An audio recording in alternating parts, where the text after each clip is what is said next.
Eu sou Daiane Dutra, captadora de recursos, e dizem que uma boa captadora de recursos é uma pessoa que sabe contar uma história muito bem. Então hoje eu queria contar a minha história. Eu me considero uma ativista que mobiliza pessoas e recursos para um mundo melhor. E eu comecei muito cedo, muito jovem. Com 12 anos eu batia em porta no condomínio que eu morava lá na Bahia, arrecadando alimentos para fazer doação para uma associação de catadores de lixo, que naquela época era uma causa que me mobilizava muito. Então, naquela época, sei lá, eu devo ter arrecadado R$ 1.000 com esses alimentos. E aí, depois de 20 anos, dentro de uma organização internacional, eu estava negociando projetos com investidores sociais no montante de 10, 20 milhões. Mas, assim, não é por acaso, né? Captação de recursos, eu costumo dizer que você precisa ter motivação, tempo e habilidade. Então, assim, motivação, assim, acho que você também é essa pessoa, né, que quer mudar o mundo, e aí viu nesses projetos sociais e culturais uma possibilidade disso acontecer. Investimento de tempo é porque realmente é um processo que demanda que tenha um olhar mais cuidadoso em relação a como você atrai os doadores, como é que você busca alimentar essa relação com eles e com elas, e como que você faz uma prestação de contas boa, assim, uma prestação de contas que atenda aos interesses e aos requisitos desse investidor social. E captação é brilho nos olhos. Sabe aquela história de você tentar convencer sua mãe, seu tio, seu pai, uma pessoa que você gosta, a doar para uma campanha de doação de alimentos ou alguma organização específica que você gosta? Pois é a mesma coisa. É o mesmo princípio, a mesma raiz, né? Você quer que aquela pessoa se sensibilize para a sua causa a tal ponto que ela vai querer fazer doação financeira para garantir que a organização ou o projeto se mantenha sustentável. E aí, como eu comecei? Profissionalmente, eu entrei numa organização, na época ainda estagiária de direito, e nessa organização foi uma experiência bem interessante, porque eu entrei num estágio de direito, mas tentei aprender tudo que eu podia dentro dessa organização. E lá, a captação de recursos funcionava da seguinte forma: não tinha uma área específica, então todo mundo fazia os projetos e todo mundo prospectava. Então, assim, a gente atuava organizando o bazar, a gente organizava arrecadando alimentos, a gente fazia toda a organização da visita dos financiadores, a gente elaborava os relatórios, fazia a prestação de contas. Então, lá tinha uma visão bem global do processo como um todo do ciclo de um projeto. E isso é muito importante de você entender, porque o projeto ele se inicia, aquela ideia que você tem, aquele clique, mas ele, quando se materializa, né, nos projetos, nas atividades, é quando você tem que tomar o maior cuidado com ele, porque esse desenvolvimento do projeto, ele só finaliza com a prestação de contas. Então, esse olhar global, esse olhar holístico, ele é fundamental para quem é da captação de recursos. E aí eu queria contar uma história que é muito especial para mim, que foi a primeira vez que eu comecei a entender que eu gostava mesmo dessa história de mobilização de recursos. E aí foi a primeira vez que eu consegui mobilizar mais de R$ 1 milhão para um projeto social.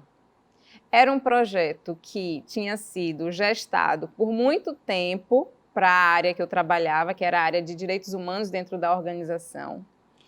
Era um projeto super inovador, porque previa a implementação de núcleos comunitários de direitos humanos, algo super pioneiro assim, no Brasil.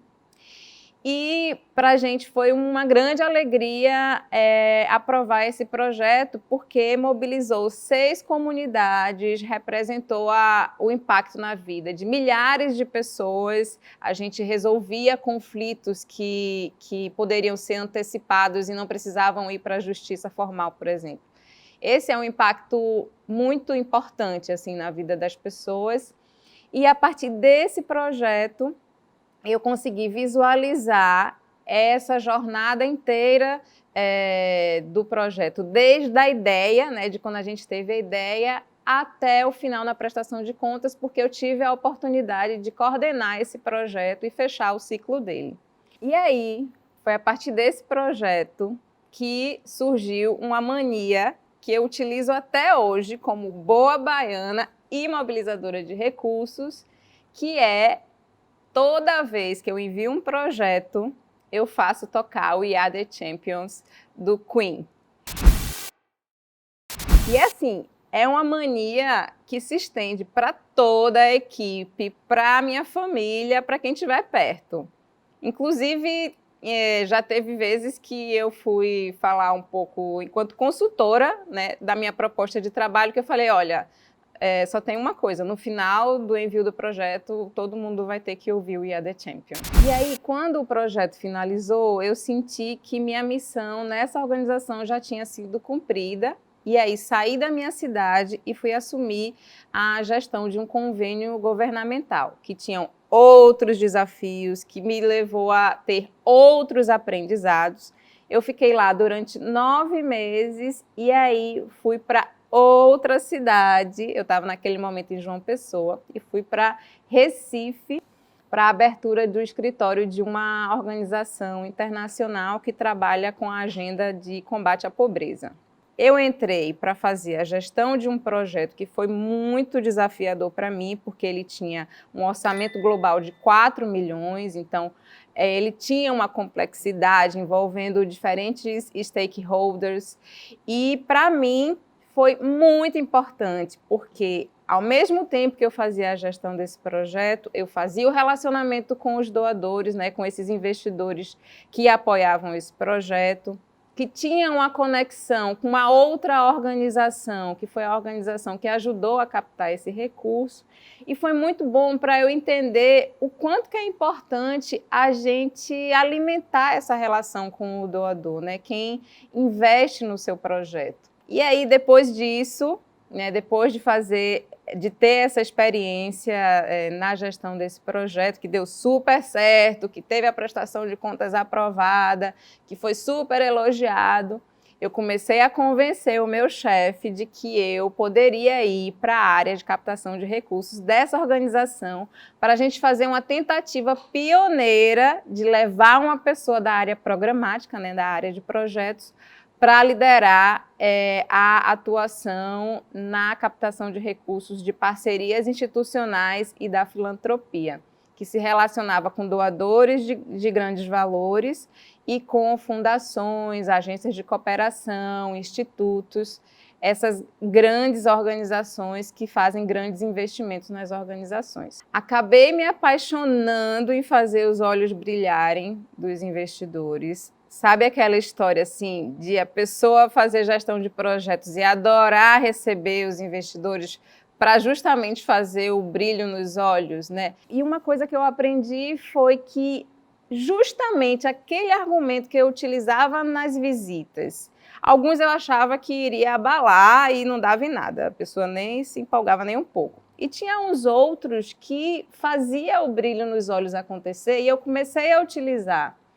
esses argumentos, com essas reações positivas, como argumentos nos projetos que eu elaborava. Eu percebi que quando o projeto era feito em rede, envolvendo mais de uma ou duas organizações, o projeto ele era bem mais visto pelo investidor, ele tinha uma possibilidade de potencializar muito mais o impacto, né, no final, assim, nas comunidades, nos territórios.